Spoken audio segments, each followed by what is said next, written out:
Un corps massif et élancé flottant sur l'eau, prolongé par un très long cou, il n'y a pas de doute, c'est certainement un cygne. Les cygnes sont de très grands oiseaux que l'on observe la plupart du temps sur l'eau. Ils fréquentent principalement les zones humides comme les lacs, les étangs et les marais. En France, on peut observer 4 espèces de cygnes, le cygne tuberculé, le cygne chanteur, le cygne de Bewick et le cygne noir. Dans un premier temps, on peut identifier le cygne noir, un cygne facilement repérable car il est noir à la différence des autres cygnes. En effet, dans nos régions, un cygne, normalement, c'est blanc. Introduit d'Australie au 19e siècle, il est possible de le voir en compagnie des autres espèces de cygnes. Pour le reconnaître, c'est très simple. Son plumage est entièrement noir et ses plumes sont imbriquées comme le sont les tuiles d'un toit. Vous ne verrez aucun autre oiseau de cette taille avec un tel plumage.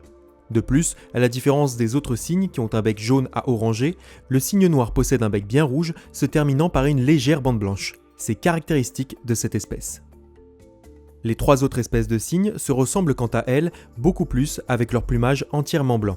Commençons par le cygne tuberculé, c'est le plus commun de nos cygnes. En effet, on peut l'observer dans la plupart des zones humides françaises, excepté en montagne, aussi bien en été qu'en hiver. Les 2 autres cygnes sont quant à eux bien plus rares, on les observe principalement en hiver et seulement sur une petite partie du territoire français. Pour différencier le cygne tuberculé du cygne chanteur et du cygne de Bewick, regardez la forme de son bec.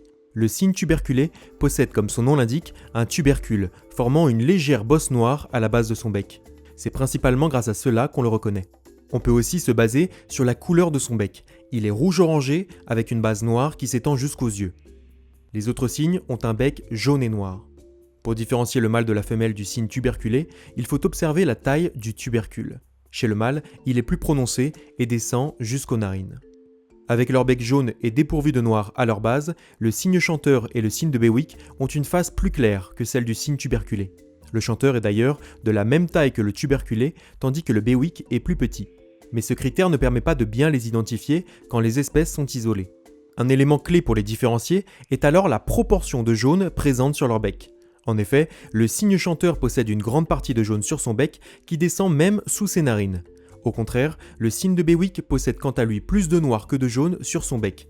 Le noir recouvre alors les narines, ce qui donne une forme ronde à la tache jaune de son bec. Avec ce critère, on peut d'ailleurs le repérer de loin. Pour résumer, si vous voyez un grand oiseau au corps élancé et au long cou, alors vous êtes certainement en présence d'un cygne. Un cygne normalement, c'est blanc, mais si vous voyez un cygne qui possède un plumage entièrement noir, associé à un bec bien rouge, alors c'est un cygne noir, sans hésitation. Si vous voyez un cygne au plumage blanc, c'est donc l'un des 3 autres.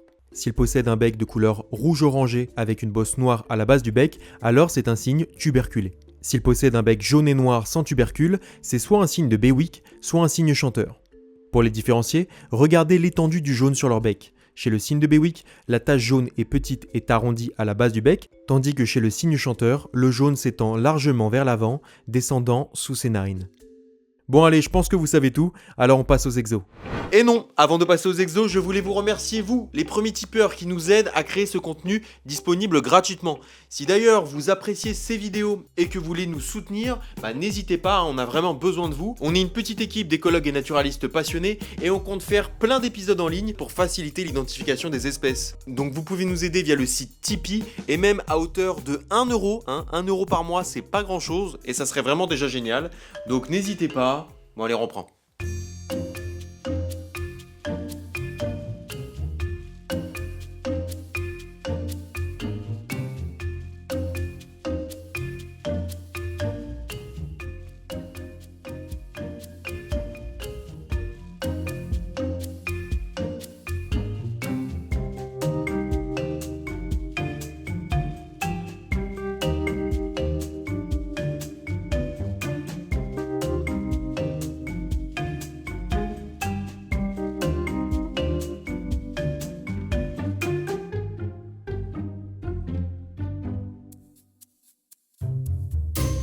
Et l'épisode est déjà terminé, comme d'habitude la correction est présente dans la description, et si vous voulez voir un autre épisode, on vous en propose 2 autres sur des oiseaux des zones humides. Allez, à tout de suite.